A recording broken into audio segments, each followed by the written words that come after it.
So today we're going to talk about sleep because if you want to get decent code out of your head, you got to take care of your body and you got to make sure you get enough sleep. A lot of people will flex and say, no, man, I've been awake for days. It's fine." Or maybe they'll flex and say, "Nah, I got an hour of sleep. I'm fine." This is false every time. Fact is, it's been proven scientifically that we need sleep. And if you're not getting enough sleep, then something is wrong. There is exception to this. There are a very small minority of the population that is genetically predisposed to only need 6 hours of sleep because their brain has things inside of it because of their genetics that basically say they only need 3 of the 4 typical sleep cycles that people need. I know this because I've had my genome sequenced and I happen to be one of them. However, generally, when people say that they want you to get 8 hours of sleep, what they mean is they're looking for the first REM cycle, which is going to be faster than all the others. It's going to be around 100 minutes or so. And then they're going to ask you to have the next 3 REM cycles, which are generally around 120 minutes. That's 2 hours each, which means 3 plus 1 is 4. That's right. You need 4 REM cycles to get that 7 hours and 40 minutes or so of sleep that people are actually asking you to get when they tell you that you need to get 8 hours sleep.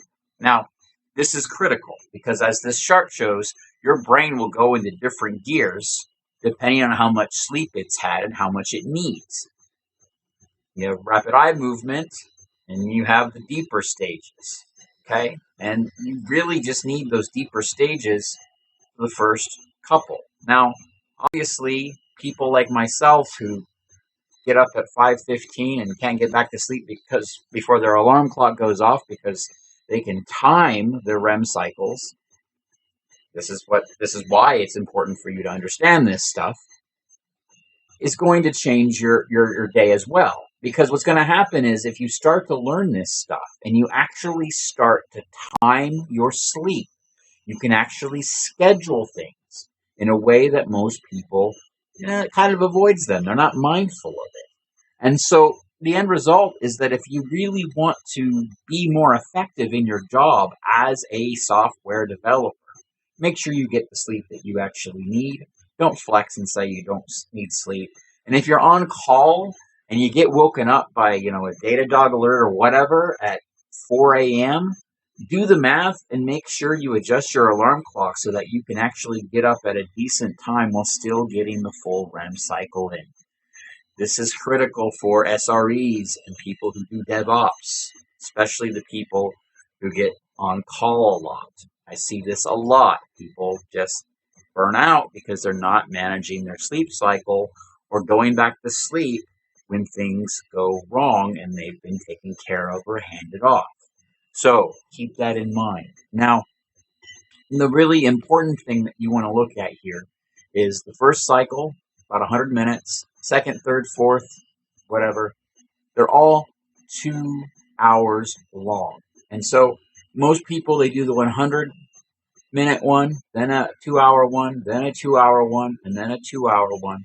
And you add that up, that's 7 hours and 40 minutes. And so the end result is that when people are telling you to get 8 hours sleep, they're really asking you to get 4 REM cycles in. Now, there are different ways of calculating, but through this process, and you can obviously look this up yourself, that's why I'm giving you the URL, because I know you're looking at my URLs. I even had somebody comment on old bookmarks that I've just since deleted. So here's the deal. Take care of yourself. You'll notice that this is going to be increasingly important as you get older and more experienced in your job. Because what's going to happen is in your 20s, you're going to be like, nah, I just need an hour, it's fine. And then in your 30s, you're going to be like, yeah, I need a decent night's sleep. And then in your 40s, you're going to be like, okay, I need to go to bed at 7 o'clock to make sure I can get up at 5. No, I'm not joking. There are studies on this. So just make sure that you do everything in your power to make sure that when you get to sleep, that it's scheduled correctly. Because if you wake up at the wrong time or your alarm clock pulls you out of the wrong gear at the wrong time, You're going to be groggy, and that's what that is. That's why sometimes if you get suddenly woken up, you're super groggy. It's because you were in deep sleep and they pulled you out of it.